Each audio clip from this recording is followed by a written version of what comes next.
थाना जगदीशपुरा में फर्जी बैनामा को लेकर दर्ज हुए मुकदमे में तहसील सदर बार एसोसिएशन ने जताई आपत्ति, जिसकी पदाधिकारियों ने इस मसले पर खासी नाराजगी जाहिर की। बार पदाधिकारियों का प्रतिनिधिमंडल इस संबंध में डीसीपी सिटी से मिला और कड़ा ऐतराज जताया, जिसके बाद मुकदमे में नामितों ने भी मीडिया के समक्ष आकर अपना पक्ष रखा और कार्रवाई को गलत बताया। थाना जगदीशपुरा में दर्ज हुए एक मुकदमे के बाद से तहसील सदर बार एसोसिएशन के पदाधिकारी का गुस्सा चरम पर है, जिन्होंने दर्ज मुकदमे में अपना ऐतराज दर्ज कराया है। इस संबंध में बार के पदाधिकारियों ने डीसीपी सिटी से मुलाकात कर वास्तविकता से वाकिफ कराया। उन्होंने कहा कि तहसील के क्रेता विक्रेता दोनों लेखा पढ़ी कराने आते हैं। वकीलों और दस्तावेज लेखक उनकी डीडी तैयार कराते हैं, लेकिन उनको ही मुकदमे में पार्टी बना देना सरासर गलत है।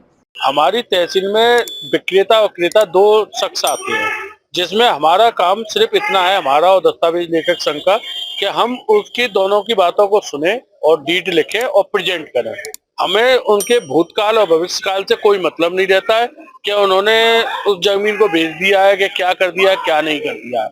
ऐसा ही हमारे संघ के एक दस्तावेज लेखक है गुड्डन भाई, उन्होंने एक डीड लिखी जिसके खिलाफ कि इन्होंने गलत बैनामा टाइप कराया या गलत एग्रीमेंट टाइप किया है, उसके खिलाफ 156(3) में जो कोर्ट से मुकदमा लिखा जाता है वहां से लिखवाकर और थाना जगदीशपुरा में रजिस्टर्ड करा दिया है।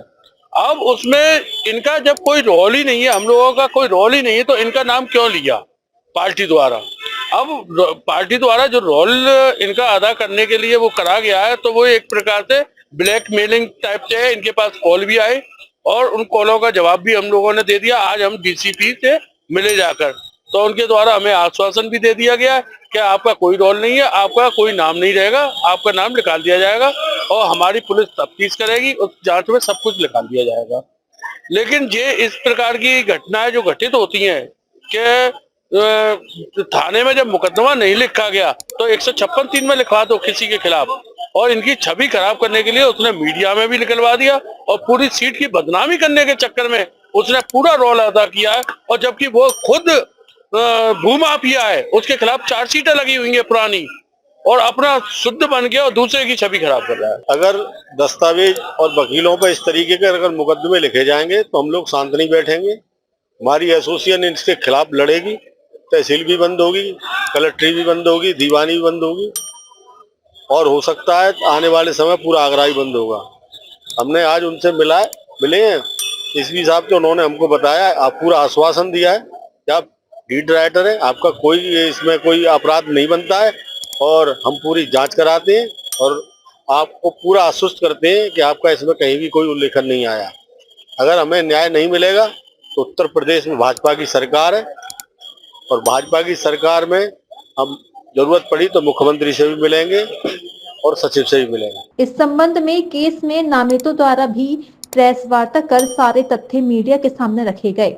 उन्होंने कहा कि यह सिविल प्रकृति का है। सभी लोगों ने इस दौरान दर्ज मुकदमे को लेकर अपना पक्ष रखा और लगाए गए आरोपों को निराधार बताया। ये पहली बात तो पूरी जो कहानी है फर्जी है पूरी। हमारा रिकॉर्ड सब पक्का है, ईमानदारी से हमारा काम है सारा, जगह के कागज हमारे पास हैं, नाम हमारा चढ़ी हुई है और मालिकाना हक हमारे पास है, पोजीशन भी हमारे पास है। आखिर ये बात इतनी लंबी पहुंची कैसे? इसके पीछे कारण क्या रहा? उसका कारण ये है कि वो चाहता है कि जितने पैसे उसने बैंक को दिए हमारे, उतने पैसों में मुझसे हड़प ले वो पैसे डाल के। उनके हक में बैनामा किसने किया? किसने? मिलन बंसल ने, हमारी बहन ने, फर्जी तरीके से, जबकि उनका नाम नहीं था तहसील में रिकॉर्ड में। फिर क्या हुआ? हमने उसको पता करा, हमने FIR कराई। आपने FIR कब कराई थी? हमने कराई है 2023 में। अभी वो मौजूदा हालातों में जमीन किसके नाम? मेरे नाम। ये जो जगह थी मेरी माताजी के नाम थी। मेरी माताजी ने मेरे नाम वसीयत करके रखी हुई थी। उनके ध्यान के पश्चात वो वसीयत मेरे पास मिली मुझे, और उसके आधार पे हमारे पास ये मालिक बने उसके हम। इस बीच में हमारी छोटी बहन को बरगला के गौतम ने एग्रीमेंट करे 1/3 के पहले, फिर आधी जमीन की रजिस्ट्री कर ली फर्जी तरीके से। बिना खतौनी के नाम पे, जिसकी हमने शिकायत करी डीएम को, कमिश्नर पुलिस, सब जगह हमने शिकायत करी और इन्होंने जो भी कागज वहां सबमिट किए कोर्ट में वो डिसमिस हो गए जांच में सब फर्जी पाए गए। कसनान गौतम और शशिकांत गौतम अब से नहीं, पिछले कई वर्षों से यही भूमाफिया आए करते चले आए हैं। इनका काम ये है कि किसी को फंसा लो और जमीन उनके औने पौने में ले लें। जैसे शरद जी की बहन से लिखवा लिया, जब इनकी जानकारी में आई तो डीएम थे पीएन सिंह, उनके यहाँ एक कंप्लेंट डाली गई, इस तरीके से फर्जी कराया गया। डीएम ने अपने स्तर से 2 अधिकारियों से जांच कराने का एक आदेश किया है, उसमें उन्होंने साफ लिखा है ये भूमाफिया है, इस तरीके न इनकी बहन को अधिकार है करने का न किसी और को है।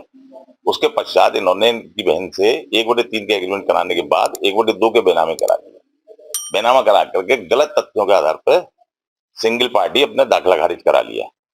जब उसकी जानकारी हुई तो गोस्वामी डीएम थे जो उनको कंप्लेंट की गई, उन्होंने नायब तहसीलदार अकोला को बुलाया और जजमेंट में बाकायदा लिखा है कि फर्जी बेनामों के द्वारा इन्होंने दाखिला खारिज कराया है, जो कि निरस्त किया जाता है। उसके पश्चात जब ये बातचीत सब हो गई तब शरद जी को अपनी जमीन बेचने का सिर्फ इकरारनामा, एक रजिस्टर्ड इकरारनामा मुकेश जी के नाम और धीरज दीक्षित जी के नाम किया गया।